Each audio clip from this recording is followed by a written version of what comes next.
So quick recap, entropy is disorder. So it's basically this high entropy means more disorder, low entropy means less disorder.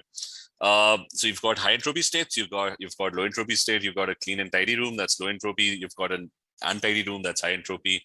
High entropy is easy, low entropy is difficult, it's unstable. Keeping things nice and tidy, that's difficult. Keeping things messy, that's easy. Delta S is a change of entropy. Positive means that there is a gain of entropy happening. If you break your car into pieces, or you break your bicycle into pieces, that's delta S positive. If you take the parts and make a bicycle, that's delta S negative. That's a loss of entropy. So we did all of that. We did how to predict gain of disorder or loss of disorder, gain of entropy, loss of entropy in a chemical reaction. So I stated that if you move from a solid to a liquid to a gas, that's delta S positive. Solids have low entropy. Gases have a lot of disorder. They've got high entropy. So, and then we talked about if in a reaction, the moles of gas they increase, that's a gain of disorder. You got more gases, more disorder is being created. If you're going towards less gas, that's a loss of entropy. That's delta S negative. So remember, more disorder being created, more gases being produced, that's more entropy. Less disorder being created, less gas being produced, that's less entropy.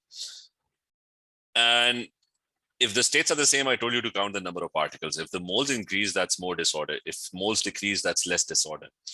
Delta is negative if moles decrease. If more particles turn into lesser particles, that's you're removing disorder. And we did examples of that. Then we did, we're pretty much at the end of the topic, the first topic. The first topic was pretty small. Then I told you, how do you calculate entropy? I told you that there's a simple formula, which is that entropies of the reactants and entropies of the products would be given. So what is the entropy change? That's, you just find the difference. It's the entropy change of entropy of the product minus the entropy of the reactant. And we did some calculations using this. And this is what we had started doing in the last class, that how do you measure entropy? And I'll just briefly, last class we just had lesser time, so I'll just explain this once more. So the formula of entropy is that how much work would be produced by a certain substance, whatever the substance is, at a particular temperature. So entropy is basically the useful work that is produced by something at a particular temperature. That's the entropy change. So for example, if I have water, liquid water, and that liquid water, let's say it's at 283 kelvins, and I take it up till 400 kelvins. At 283 kelvins, that liquid water is in the form of a, so at 283 kelvins, so there's liquid water, and this is what I'm trying to do. So at 283 kelvins, that liquid water is in the form of a liquid. The disorder, the entropy is not that much. It's liquid water, and if I remove the gas particles at 283 kelvins, it's not in the form of a gas. So the piston is right at the bottom, right? Now, if I take the same 283 Kelvin liquid water and I take it up till 400 Kelvins, 400 Kelvins is above the boiling point of water. So the water will start to boil and it will start producing gas molecules, water vapors, steam molecules would be produced. So a lot of steam is going to be created, which is basically gas. So H2O gas is going to be created. And those water molecules, which are now in gaseous state, they are going to create a lot of disorder. A lot of gas molecules will be created, and those gas molecules are going to produce a lot of disorder. So that means delta S is positive. So that means that there's a gain of disorder that is happening, or gain of entropy that's happening. So there's a lot of gain of disorder. Now, when this happens, the gas molecules will go and they will create a lot of disorder and they'll bump into the walls of the container, and the piston over here, the movable piston, will start moving upwards. when it starts moving upwards, work is going to be produced. So the piston starts to move upwards. Whenever disorder is created, whenever entropy is created, work is going to be produced. Imagine if no disorder had been created, then no work would have been produced. Is the idea clear that whenever disorder is created, whenever delta S is positive, whenever there's a gain of disorder, there's going to be work that's going to be produced? Is this clear to everyone? Yes or no? Is this clear? Yes, sir. So remember, make sure you use your space bar. That's your mic gets unmuted. Okay.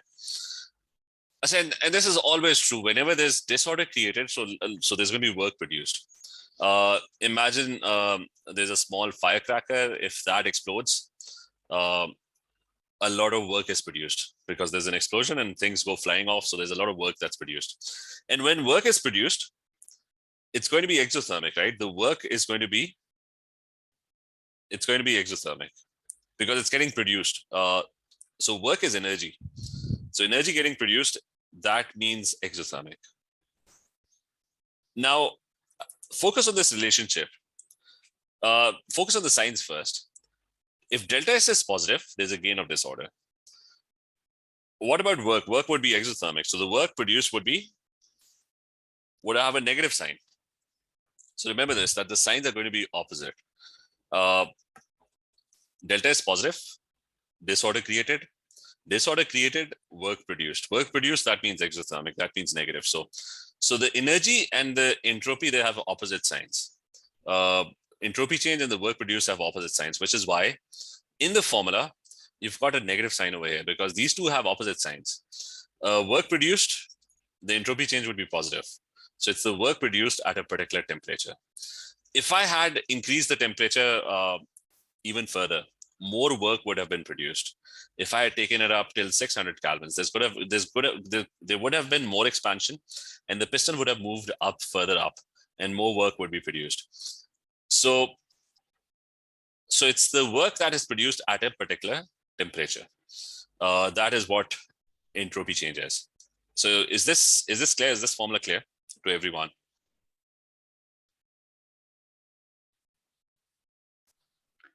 Sir, will that be the change in temperature or the temperature?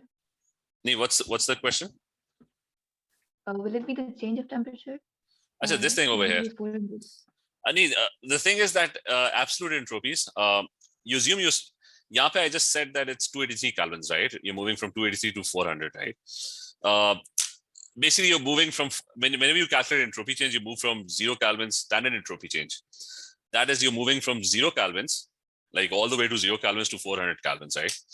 So the assumption is that your starting point or your reference point is 0 kelvins.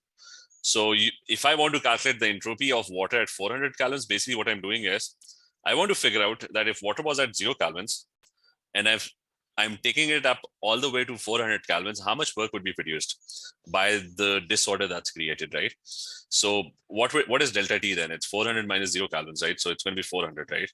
So basically our reference point is 283. I just wanted to explain this, but remember the reference point is actually 0 kelvins. The way you measure it is you compare it with 0 kelvins. Like how much work would be created by water or produced by water if you take it all the way from 0 kelvins to 400 kelvins. Alicia, is this clear? Yes. Okay. And remember, so entropy change of reactions. What is entropy change of reactions? Same thing.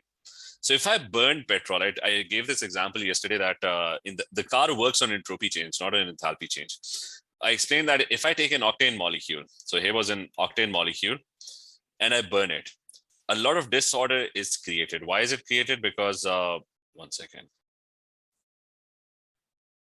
So if I take one octane molecule, 8 carbon dioxide and 9 water molecules are created. So there's a lot of disorder. So one molecule of octane all of a sudden turns into lots of small molecules of carbon dioxide and water molecules, right? So there's a lot of disorder created. So you add one molecule of octane. Octane is petrol, it's liquid.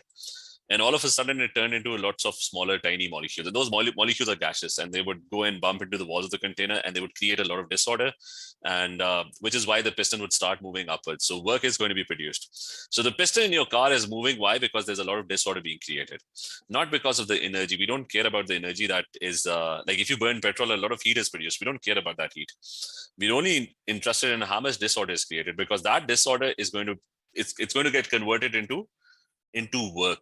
Is that clear?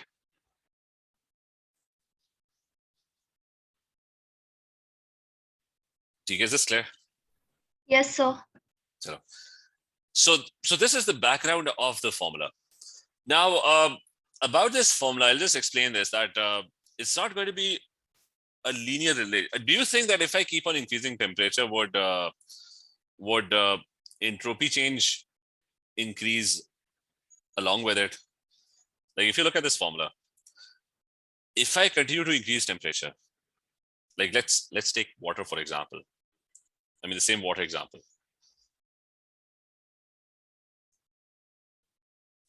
So about this one, if I take water as an example, if I continue to increase temperature, will the water continue to produce work due to disorder or not?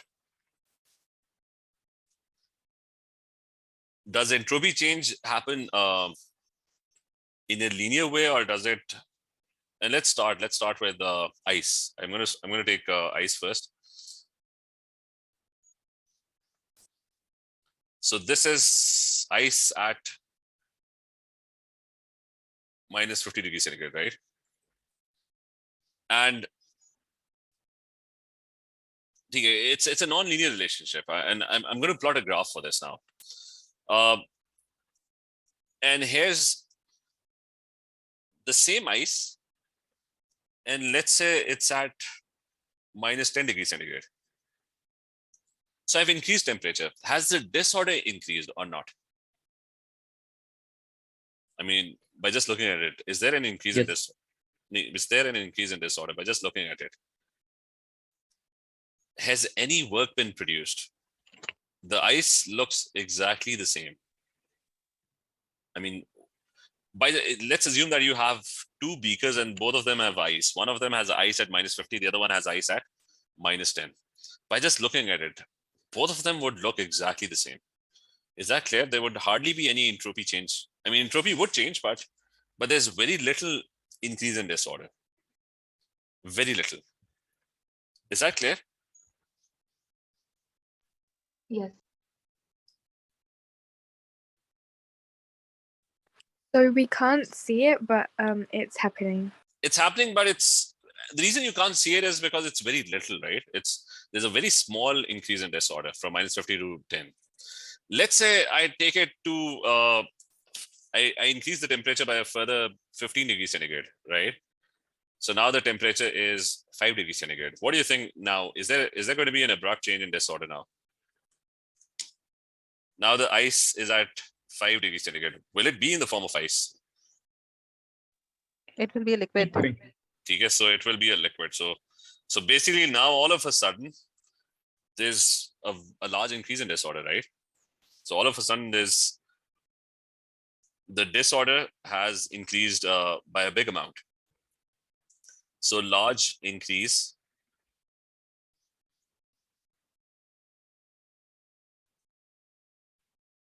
So remember, for substances, disorder usually increases when you change state.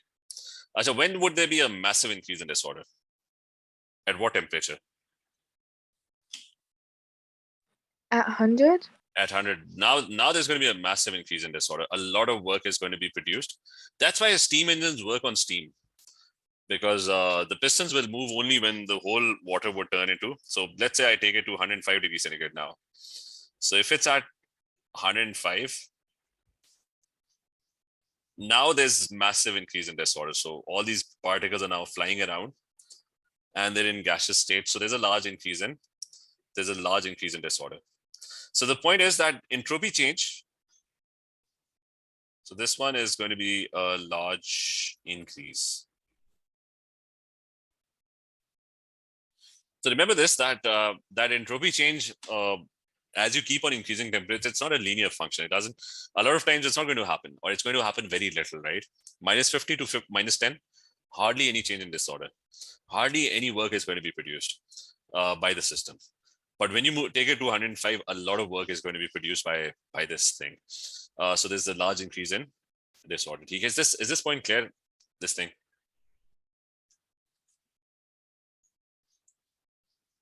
Yes. And I'm gonna plot the same thing in a graph. So let's say I have a graph and I've got entropy on one side and I've got temperature on the other axis. This axis is temperature, and I've got entropy of the system on one side. So what's happening is that hardly any increase in disorder up till 0 degrees centigrade. And then all of a sudden, not a very drastic increase, but there is an increase when it melts, right? And once it's liquid water, the disorder hardly increases. Like if you have a glass of water at 10 degrees centigrade and a glass of water at 90 degrees centigrade, both of them would look exactly the same. Hardly any difference. So up till 100, not much is happening. And remember, I also told you previously that it's gases. Gases is where the disorder is created. When something changes into gas, when you have a reaction and it changes into gas, that's when a lot of disorder is created. So a large increase in disorder will happen and will continue to happen because gases, they expand as well. So when it changes into gas, this is how the graph of entropy of water measured over time would look like. Hardly any entropy when it's ice, it increases. Almost remains constant or very slight increase when it turns into water. At 100, there's a massive increase, and gases are the only things whose disorder would increase with temperature. That's where there's going to be a relationship. Why? Because liquids don't expand, solids don't expand. The arrangement does not change, but gases, the arrangement changes because gases can expand. Okay, they have if you know kinetic particle theory, the basic structure of solids, liquids, and gases.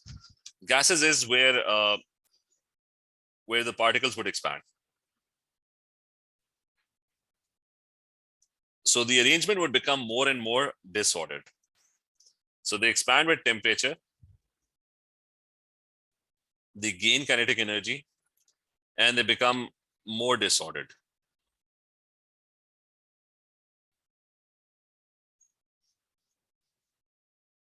So they become more disordered as temperature increases. Is this idea clear? This graph, is this clear? Yes, sir. See, that's solid, that's liquid. Anna, is this clear? Hani, is this clear? Bilal, do you get this? Right? Yes, sir. Okay, so moving on, just this one graph. So make sure you keep this in mind. And at the moment, we are assuming the pressure remains constant. But obviously, pressure plays a role. Like if I increase the pressure, what will happen to the disorder? Like if I sort of bring the particles all together, right? It will become less disordered, right? So at the moment, I'm just assuming that the pressure is a constant. I'm not touching pressure at the moment. Okay, and we're not going to discuss pressure. We're not going to go into that much detail. So let's assume the pressure is constant. So the gas will continue to expand if the pressure is constant. It's going to become more and more disordered as it gains kinetic energy. See, is this clear? So now the very last concept, the very last formula. So remember, entropy change is the work that is produced by a system at a particular temperature. And if you talk about a reaction, entropy change is basically you figure out the entropy of the products and you figure out the entropy of the reactants and you subtract the two. We did questions on that. Now, the very last thing that's known as Gibbs free energy.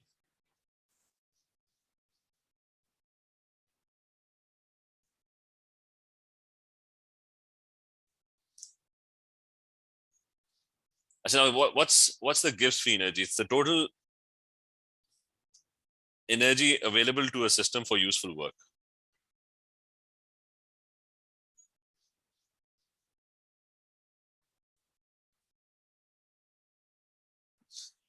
So that's the total available energy. That's Gibbs free energy. So what is the total available energy? So coming back to this, let's take the octane example. I was burning petrol, right? How does a system produce work or produce energy? It produces it in two ways. One of them is heat energy. You burn petrol, a lot of heat is produced, right? So that is the enthalpy change. That's measured in kilojoules. That's I mean, you know that if you burn coal, if you burn petrol, a lot of heat is produced. So that's one thing.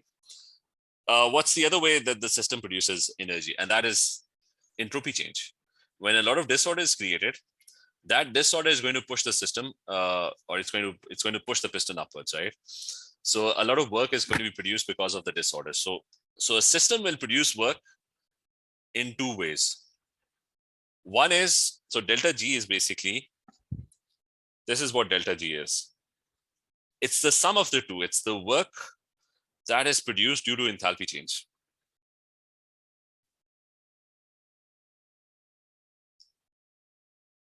That is basically the heat that is produced. You burn petrol, heat is produced.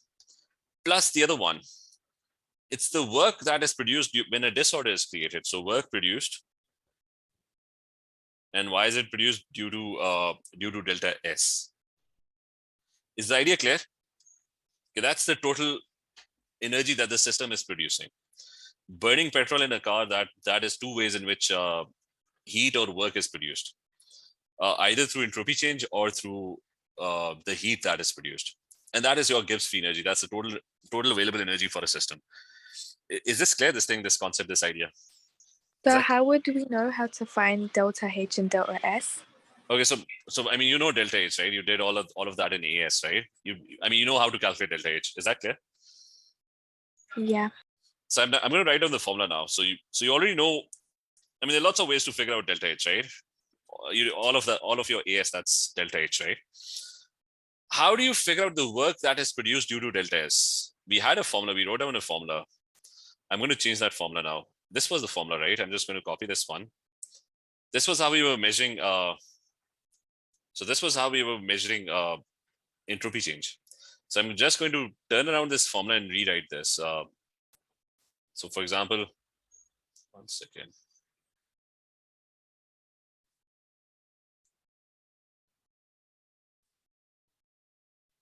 Okay, so I want to figure out what is the work that is produced due to entropy change. So what is the formula now? Just rewrite this as delta Q is basically minus T times delta S. So it's the temperature multiplied by delta S. So I'm just rewriting this. And I'm going to put this delta Q over here. So this thing goes over here. So it's going to be delta H minus T delta S. And one second, let me explain this. So here's what I did. We already had this formula. We had the formula for entropy change. It's the work that is produced due to entropy change at a particular temperature, right? So we did all of this. And so if I want to figure out the work that is produced, I'm going to rewrite this. I'm going to multiply entropy change. If I know what the entropy change is, I'm going to multiply it by temperature, and that will give me delta Q. So basically, if somebody is looking for the work that's produced due to entropy change, that is minus T delta S. That's this thing. So this is the work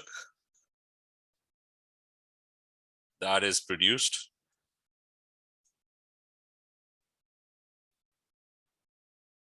due to delta S. Is this clear? This one? Yes or no? Is this clear? Sir, I need to understand this delta H that you have put here. You have written that work produced, right? But yesterday you were saying that actually the heat is doing nothing for the work done in an engine, for example.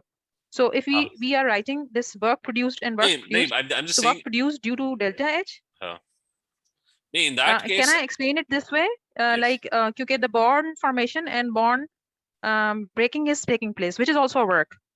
Yes, I mean that is enthalpy change basically. That's the heat energy. Yes. So to understand this further, can we explain it this way, that it is because the bond formation and bond breaking are taking place, and which is work?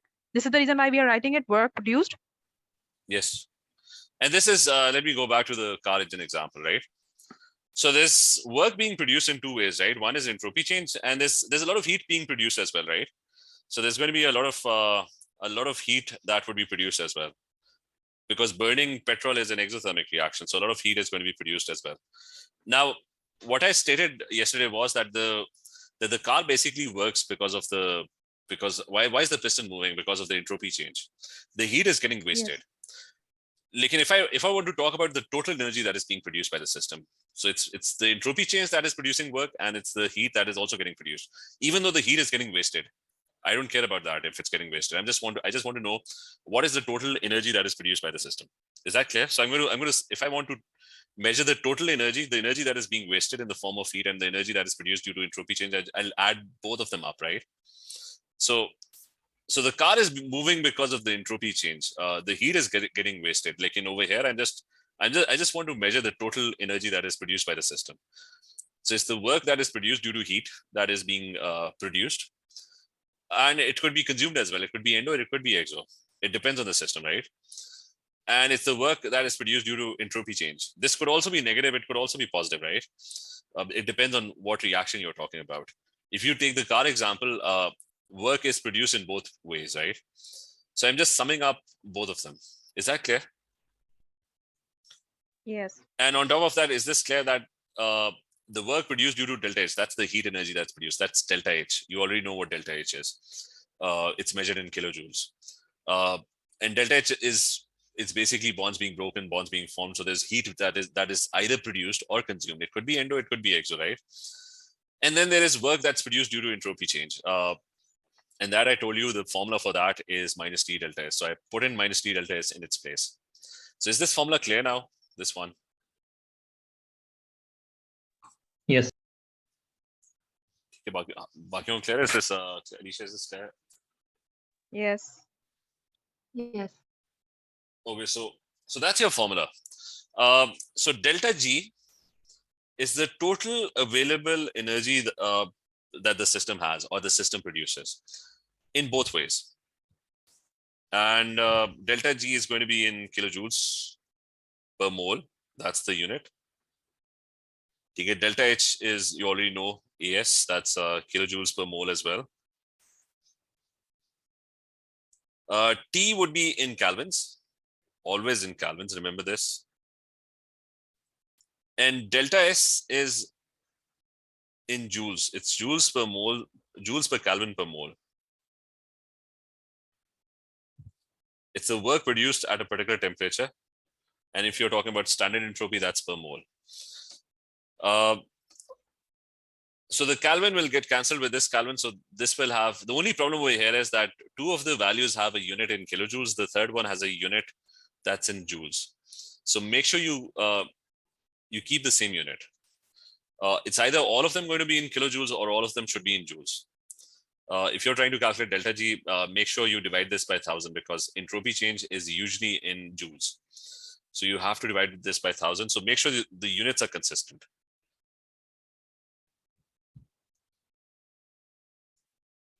Because the table that they're going to give you, this would always be in joules and this would always be in kilojoules. So make sure the units are consistent.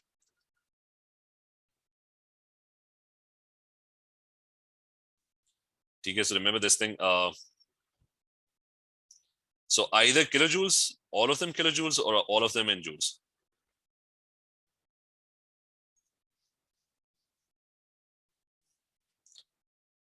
You can't have one of them in joules and the other one in kilojoules. Okay, so be very wary of this. Now, let's try and measure delta G. So what would happen if delta G comes out to be negative? If the overall delta G comes out to be, if you sum up the work done that's produced due to enthalpy change and the work that is produced due to entropy change. So if delta G is less than 0, less than 0 means, it means negative, right? It means exothermic. So if it comes out to be negative, that means overall, the system has excess energy and it is producing work. So overall, the system will produce work, whether it's in the form of heat or in the form of entropy change, the system will produce work. So overall, the system produces work. And that means it's feasible. You don't have to do anything. So that means it's feasible. That means it's spontaneous. It does not need any energy. No energy is needed from the outside. So that's the overall energy. If it comes out to be negative, just like exothermic, that means the system is producing work on its own. No extra help is needed. It will do all the work on its own, and it's going to be feasible and spontaneous, and it does not need any of your help. No, Bilal, this is just the second or the third lecture. We haven't really discussed anything apart from this. Okay. We're going to do all of that. We just on the first, very, very basic. This is just the third lecture. So we didn't discuss that. So now, what if delta G is, if the overall energy of the system, delta G, comes out to be endothermic? If it comes out to be endothermic, that means greater than 0 means positive. That means it's endo.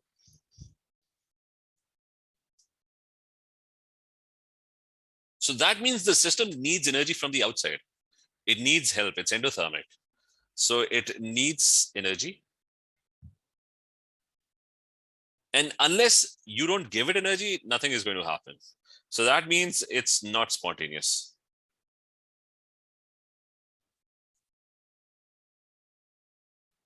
And not feasible. Nothing will happen unless you give it energy. Is this idea clear that it's a simple idea? Overall energy of the system comes out to be exothermic. It doesn't need your help. Overall energy of the system comes out to be endothermic. It needs your help. It won't happen. The reaction will not happen. Whatever is happening is not going to happen unless you provide it energy. Is that clear?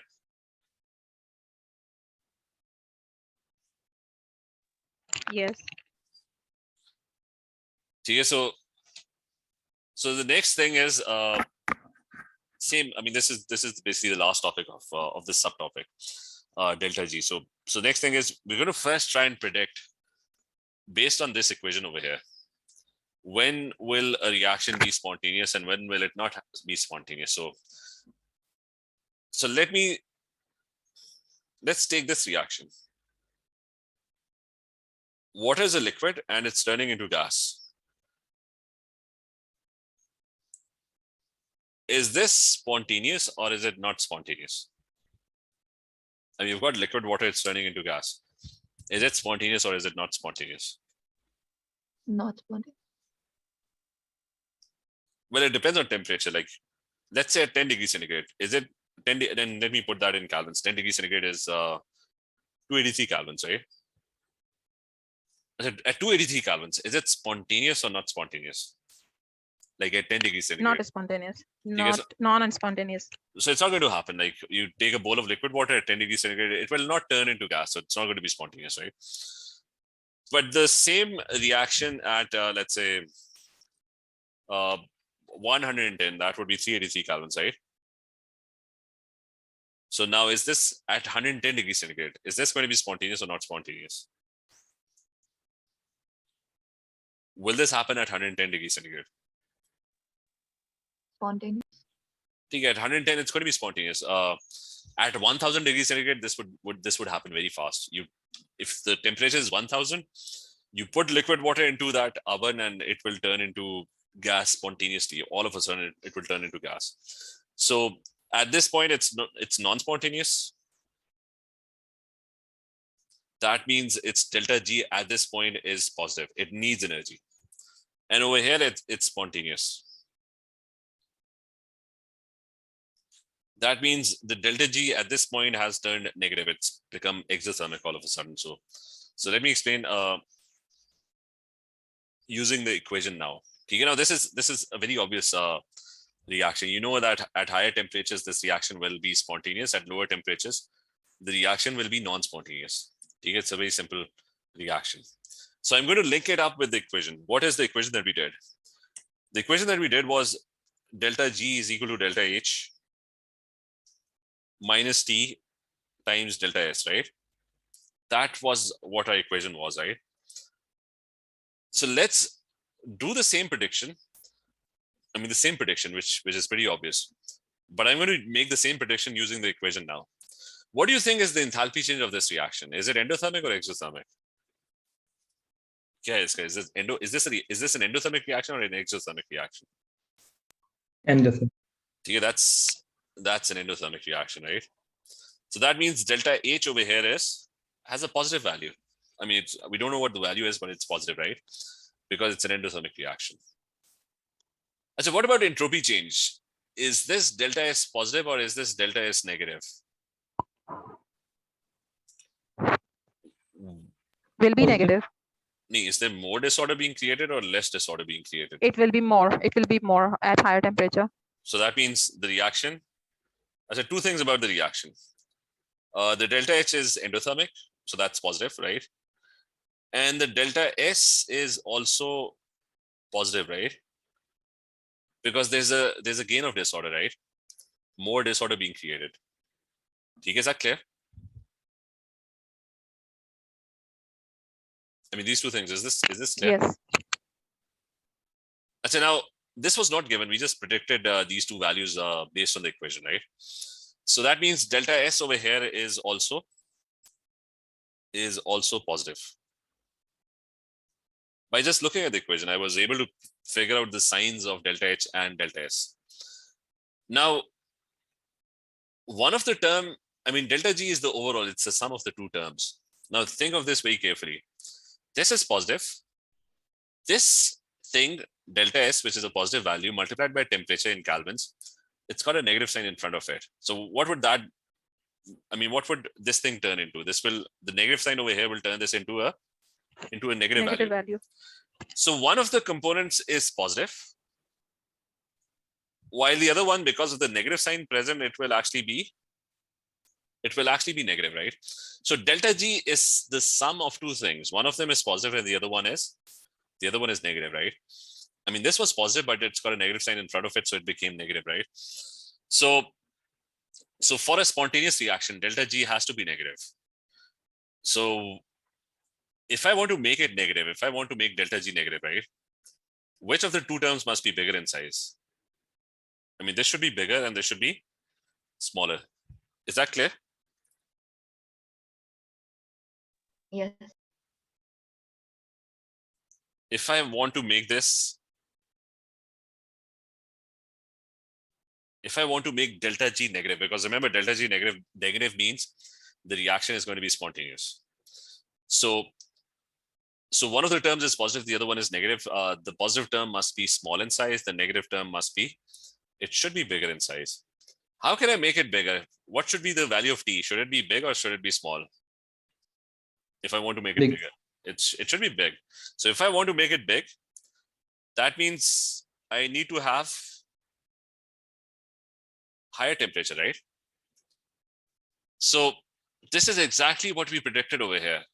When did the value of delta G became negative? It became negative when when did the reaction became spontaneous or delta G became negative?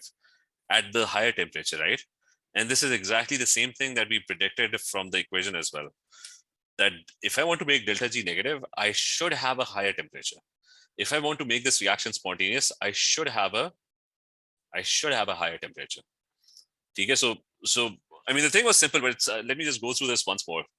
The delta H, by looking at the equation, I was able to figure out that the enthalpy change is positive, and the entropy change was also positive because there's a gain of disorder that's happening.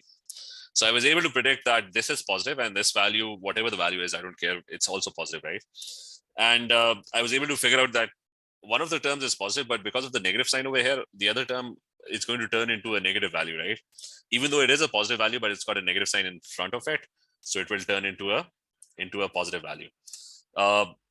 Now, delta G is the sum of a positive value and a negative value. And if I want to make it spontaneous, I need to make delta G negative somehow. And the way I can make it negative is that I keep the negative term bigger. How can I make it bigger? If I have a bigger T, that will make the negative value much bigger in size. So that means delta G would turn negative at higher temperatures. So that means it's going to become spontaneous at higher temperatures. And this is exactly what we predicted. I mean, although we were able to predict this even without knowing, I mean, everyone knows that liquid water turning into steam, that is a feasible reaction, but only at higher temperatures. it's a non-feasible reaction or a non-spontaneous reaction at lower temperatures. At lower temperatures, at -50, this will not happen. At -1000 degrees, plus 1000 degrees centigrade, this will happen very quickly. So the same thing we are able to predict from the equation over here. Did you understand this? Yes. I mean, we're going to practice a lot more. I mean, this one is slightly difficult, how to predict whether the reaction is going to be spontaneous or non-spontaneous. But I mean, just the basic idea is this clear. We'll do a lot more questions like this. We'll pick an equation and we'll try to predict, is this reaction going to happen at a higher temperature or at a lower temperature, right? So think on this. Think on this one. Where's the octane reaction? Petrol burning. The delta S is very positive. There's a lot of disorder being created, right? A lot of gas molecules being produced. And the enthalpy change is also exothermic because the heat is being produced. So that's delta H negative, right? So tell me whether this reaction is going to be spontaneous at higher temperatures or is it going to be spontaneous at lower temperatures? I mean, just use the same equation. I'm going to share the link of this board so you have all the notes as well. Just a second. I said, tell me the answer to this one in the next class. That this one, take a screenshot of this one. Is this reaction going to be spontaneous at higher temperatures or lower temperatures? I'm sharing the link of the board. You can make sure you copy this before the class. And I'm going to take a snapshot. And so you're going to come up with an answer because for water, it was very easy. I mean, you know what water is. You know that it's going to boil at higher temperatures. So that was pretty obvious, but octane burning. Will petrol burn spontaneously at higher temperatures? Will this happen spontaneously at higher temperatures or will it happen at lower temperatures? That's the question. Okay, so I'm sending a screenshot as well. And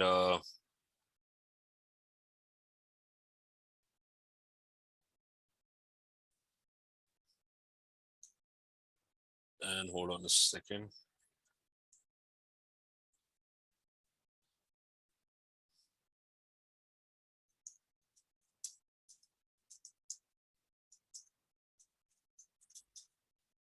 So let's continue next time then. Okay. And we'll do a lot more questions on this. Otherwise, we're actually done with entropy, but we'll do a lot of questions now. Okay. So, okay, everyone.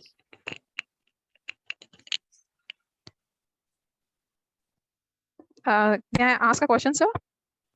Yes. So you're saying in the formula that you have written, delta G is equals to delta H minus T delta S. So as we are increasing the temperature, we are also increasing delta S, right? And as we are increasing this value, whether it is temperature or it is delta S, automatically delta G is also increasing. As we are doing what? As we are? Increasing either temperature or in turn, delta S is also increasing, right? Yes. So this is how the negative side value is increasing. So that will cause delta G a greater negative value. Yes. So can't we say that these are directly proportional? But it depends on the sign of delta S, right? Because the entropy change could be positive as well. It could be negative. It could be, because it depends on the reaction. Sometimes disorder is being created. Sometimes it's not being created, right? So okay. So, but can't we say that at the temperature rise, delta S will increase? No, but it can decrease as well, right? Because if it's a negative value, it will become more negative, right? If it's a positive value, it will become more positive. If delta S is positive, you're multiplying it by temperature, so obviously it's going to increase. But if it's negative, right? If delta S is negative, then it will continue to decrease, right? Right, because that's going to be plus then, minus and minus, then that's going to be plus. The formula sign will change. Exactly. Okay, so we can't straight away say okay, it is directly proportional. It's not, that will depend on this equation or the reaction that we are dealing with. And it will depend on the sign of delta S, whether it's positive or negative. Right. So we'll do more. The delta S can be positive or can even be negative. Yes. Okay. Exactly. Thank you, sir. Thank you. We'll do more questions. We'll do a lot more questions in the next class on the same thing. Okay. So okay, everyone, take care. Allah Hafiz. Allah Hafiz.